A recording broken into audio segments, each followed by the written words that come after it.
डरावनी गुड़िया की कहानी। ये कहानी एक छोटे से गांव की है जो घने जंगलों के बीच बसा हुआ था। गांव के लोग हमेशा कहते थे कि गांव के बाहर स्थित पुरानी हवेली में अजीब घटनाएं घटती रहती हैं। हवेली बहुत समय से वीरान पड़ी थी, लेकिन लोग उस जगह से डरते थे। कहते थे कि रात के अंधेरे में वहां कुछ अनदेखी शक्ति का वास था जो किसी को भी अपना शिकार बना सकती थी। एक दिन गांव में एक नया परिवार आकर बसने लगा। ये परिवार था राघव और उसकी पत्नी सिया, साथ में उनकी छोटी सी बेटी प्रिया। राघव और सिया दोनों ही अपने पुराने घर और शहर से थक चुके थे, इसलिए उन्होंने गांव में शांति की तलाश में रहने का फैसला किया। प्रिया एक प्यारी सी लड़की थी जिसे पुराने खिलौनों और गुड़ियों से बहुत लगाव था। गांव में आने के कुछ दिनों बाद प्रिया ने सुना कि पुराने हवेली के पास एक पुरानी खिलौने की दुकान है जहां पुराने और खास तरह के खिलौने मिलते हैं। प्रिया का दिल बाग बाग हो गया और उसने अपनी माँ से कहा कि वह वहां जरूर जाएगी। सिया थोड़ी घबराई, लेकिन फिर भी उसने प्रिया को मना नहीं किया। जब प्रिया और सिया उस दुकान में पहुंचे तो वहां हर जगह पुरानी धूल से सनी गुड़ियां पड़ी हुई थी।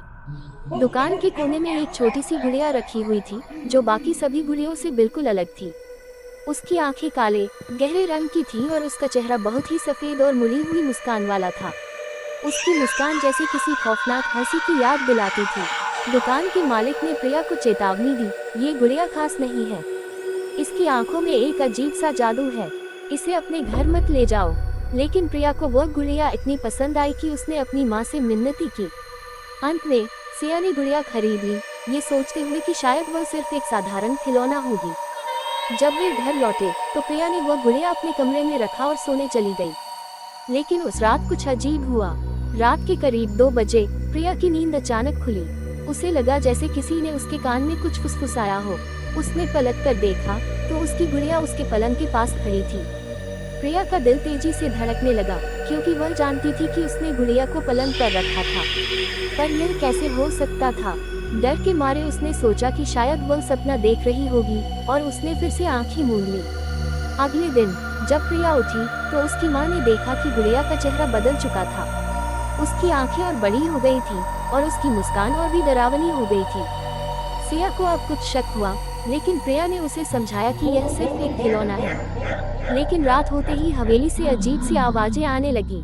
कभी कोई चीखने की आवाज सुनाई देती तो कभी किसी के पैरों की आवाजें। रात भर सिया और राघव सो नहीं पाए और प्रिया को महसूस हुआ कि गुड़िया की आंखों में कुछ गहरी सच्चाई छिपी है। एक रात प्रिया के कमरे में अचानक से एक और अजीब घटना घटी। गुड़िया खुद को पलंग पर खींचने लगी। प्रिया की आंखें फैल गईं। वह घबराई हुई कमरे से बाहर भागी, लेकिन गुड़िया उसका पीछा करती रही। प्रिया ने डर के मारे अपनी माँ से कहा कि वह गुड़िया उसे तंग कर रही है, लेकिन सिया ने कहा कि यह सिर्फ एक सपना होगा। फिर एक दिन प्रिया ने अपनी दादी से सुना कि पुराने समय में इस तरह की गुड़िया शापित हुआ करती थी। दादी ने बताया कि यह गुड़िया एक लड़की की थी जो एक दर्दनाक मौत मरी थी। उसकी आत्मा उस गुड़िया में बस गई थी और वह हमेशा किसी न किसी बच्चे को अपने जाल में फंसा लेती थी। सिया और राघव ने सोचा कि अब कुछ करना होगा। उन्होंने उन गांव वालों से सुना कि पुराने समय में कुछ लोग इन गुड़ियों से छुटकारा पाने के लिए एक विशेष पूजा करते थे। सिया और राघव ने सोचा कि अगर वह इस गुड़िया को एक धार्मिक स्थल पर ले जाएंगे तो शायद उसकी आत्मा को शांति मिल सके। उन्होंने गुड़िया को एक पुरानी मंदिर में दफनाने का निर्णय लिया। जब वे रात को मंदिर पहुंचे और गुड़िया को दफनाया तो अचानक हवेली में जोर से एक चीख सुनाई दी। यह आवाज इतनी खौफनाक थी कि गांव के सारे लोग जाग गए। चीख के बाद सब कुछ शांत हो गया। इसके बाद उस गुड़िया के बाद से न कोई और घटना घटी और न ही हवेली में कोई अजीब आवाजें आई। प्रिया और उसके माता पिता ने राहत की सांस ली, लेकिन प्रिया हमेशा याद करती थी कि वह डरावनी गुड़िया उसे कभी नहीं छोड़ सकती थी। कहानी का संदेश, कभी कभी हमें यह नहीं पता होता कि हमारे सामने जो साधारण चीजें होती हैं उनका अतीत कितना डरावना और खौफनाक हो सकता है। किसी भी चीज को बिना सोचे समझे अपनाना हमें भारी पड़ सकता है। ऐसे ही डरावनी कहानियों को सुनने के लिए चैनल को अभी सब्सक्राइब करें और वीडियो को लाइक करें।